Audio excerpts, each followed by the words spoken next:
is going on? Welcome back to another episode of our chili side-by-side comparison.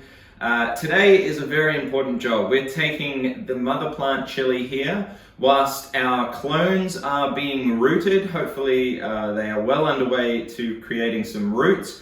I haven't looked at those in a couple of days, but we might see some very, very soon. Otherwise, there is a little bit of some losing of color here on the leaves. They're going slightly lighter shades of green. When I peel back the soil surface here, I can see that there's some feeder roots and quite a few roots looking for more soil and for more food.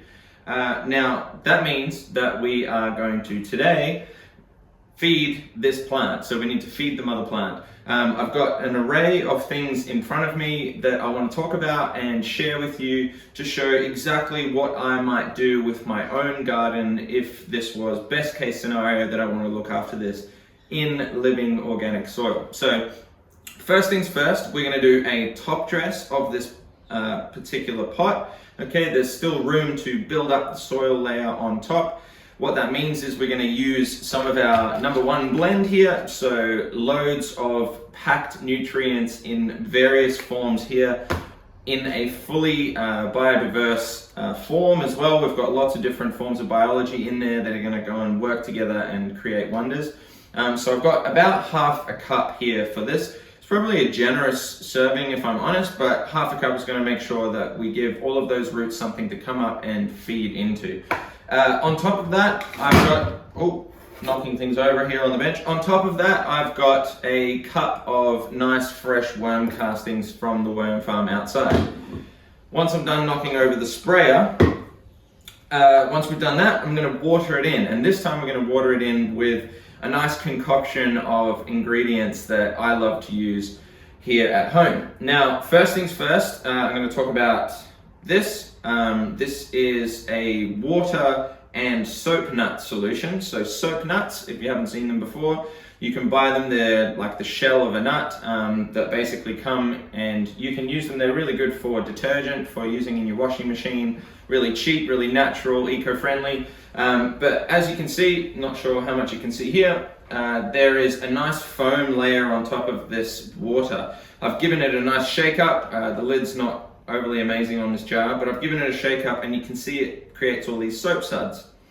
What that does is it allows us to water effectively. So when the water droplets go into the soil, the soap actually helps it to evenly wet and distribute amongst the soil. I don't have the exact chemistry on how to tell you that, but that's what it does, and it's really, really useful for creating even moisture all the way through your soil. So we're going to put a little bit of that in. We're also going to be using this product right here, which is from Ocean Grown. It's a fish hydrolysate. If you don't know what fish hydrolysate is, I suggest spending a few hours researching it. It is a wonderful product, maybe something to go into in a future video, but this particular brand is really, really good. It's local, I can get it, and I love to use it. So Ocean Grown fish hydrolysate, we're going to use a few mil of that. And last but not least, a wonderful gift from our friend Cam at organicferments.com. He's got some wonderful ferments for us to use here. The first one is a comfrey, a fermented comfrey extract.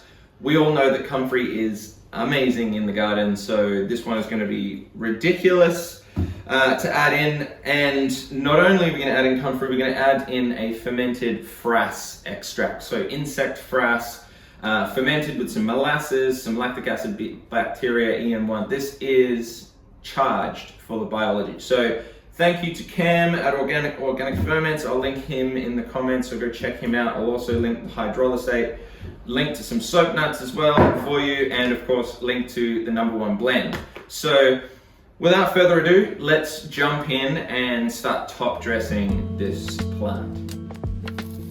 So the first job is to peel back this mulch layer. You don't have to, you could leave it there and sprinkle it through with your fingers, especially on larger areas, but this is easier on the smaller pot we've got here.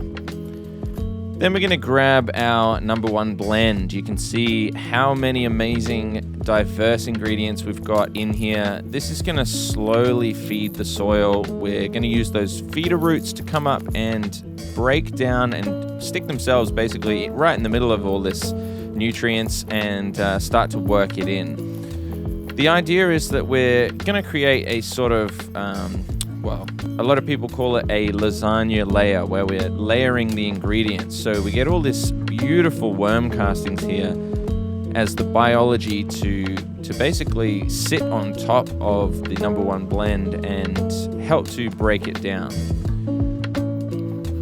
I'm scooping out all of this worm castings. We're going to give it a little spread around so that we make sure it's in contact with all of the number one blend. I very quickly realized that I wanted to add a little bit more, so we're straight out into the garden to collect another cup of worm castings.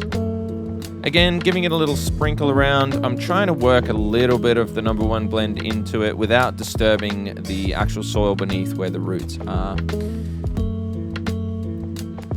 And final step is to return that mulch layer back on top. Again, like I said, it's nice and easy when you have a small pot. You can just take it off and pop it back on again. But if you do have a larger garden bed or something, there's no need to do this. You can just work it through with your fingers. All right, so now that we've top dressed this plant, and you could see that I obviously had to go in for some more worm castings, I wanted to water it in with this liquid feed. So I'll move our number one blend out of the way. So I'm going to show you some of the ratios, how to mix this up. This is a 1.5 litre sprayer. I'm not going to use that whole lot of liquid in here. I might actually just make up a 1 litre liquid, and then whatever I don't use here, I might use elsewhere. Maybe use half a litre roughly of watering that in with this liquid stuff. And then the next watering and so on will help move some of those worm castings down into the soil, as well as that number one blend, and become a little bit more water soluble, allow it to be worked in by all the microbes and fed to the roots of the plant. So let's start. First things first, like I said, let's give this a little swish around one more time. We've got Soapnuts in some water. I'm gonna do just, bit of water just to put it in. It just creates a little bit of soapiness. We don't need too much. I like to leave this as well because it starts to go a little bit thicker over a few days. Once it starts to smell a little bit fermented, I tend to get rid of them or throw them in the compost, but it's still good after a few days. It's creating some bacteria in there as well, which may or may not be helpful. That is yet to be seen. Ocean Grow, we're using fish hydrolysate. Nice good shake of the bottle to make sure it's all around. Follow the instructions on here. We're using this basically for indoor plants, is technically what we're using for, like a pot plant or something like this. But I'm gonna go with about 3 mils per liter just to be safe. 3 mils per liter, roughly I can pour some of these things out, but I'm just gonna do a little dash in here, knowing sort of roughly how much 3 mils is.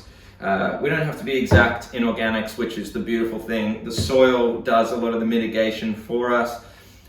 When it's in smaller containers, it is slightly more important that we don't go too crazy with our free pouring hand recipes, but especially in this instance, we're not going too hard. I'm being a little conservative just in case, and then we can always add more later. So let's have some of this sleepy milk from organicferments.com. Cam says this smells like a construction bathroom. Oh, he's not wrong. He is not wrong at all. That is rank. But sometimes, let's use a little bit more in there, tiny little bit. Again, we're referring to the application rates, but I'm not going too hard. We've only got a little bit of ferment on here. For a soil drench, it says between 50 to 100 mils per 5 liters of water. So if we're dividing that, it's roughly 10 mils. I'm going even less than that again, because we're gonna add in the comfrey. We're adding in 2 different types of ferments. We don't wanna go too hard, so playing it safe. Woo, still a little bit spicy, that one, but not as bad as the insect frass, that's for sure. We know comfrey is deliciously good for plant health. So we got those 3 in there. That's already starting to smell with fish and comfrey and insect frass. That's smelling sweet. Woo! So I'm gonna fill this up with 1 liter of rainwater if you have it. Alright, there we have it. Put the lid back on.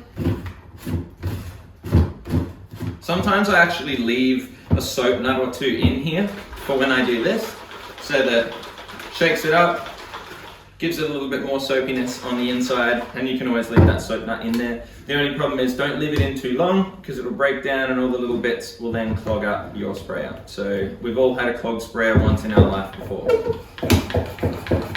One of the many garden workouts. Beautiful. So we're going to adjust the nozzle, but essentially I'm just going to start soaking it through the mulch layer here and allowing all the liquid to pass through all of our nice top dress and feed that soil. I said I wasn't going to use all of it, but I actually might, because there's enough soil in there to cope with it and we didn't use too much, we didn't go overboard. So I might empty this entire thing into here. We'll see how we go.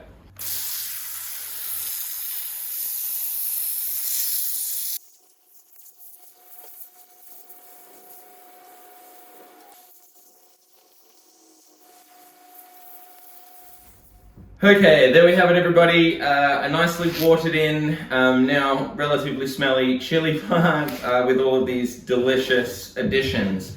I just wanted to make sure that I showed you exactly how I'm feeding this plant to keep it alive and to keep it nice and healthy. I like the idea of keeping it in this pot and then showing you guys exactly how I might keep it in a pot this size.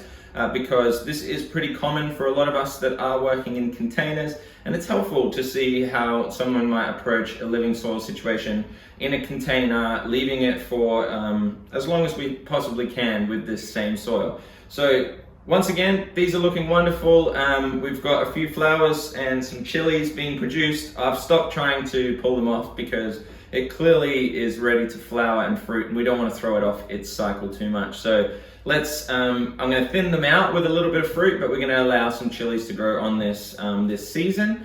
As for the clones, as I said, I will update you on a future video as to how the rooting process has gone and how I treat it post having the pucks rooted. If you haven't seen the episode, go check it out, and the first one as well. But thank you very much for watching. Please share this around to your friends, as it really helps the channel, and I will see you guys on the next video.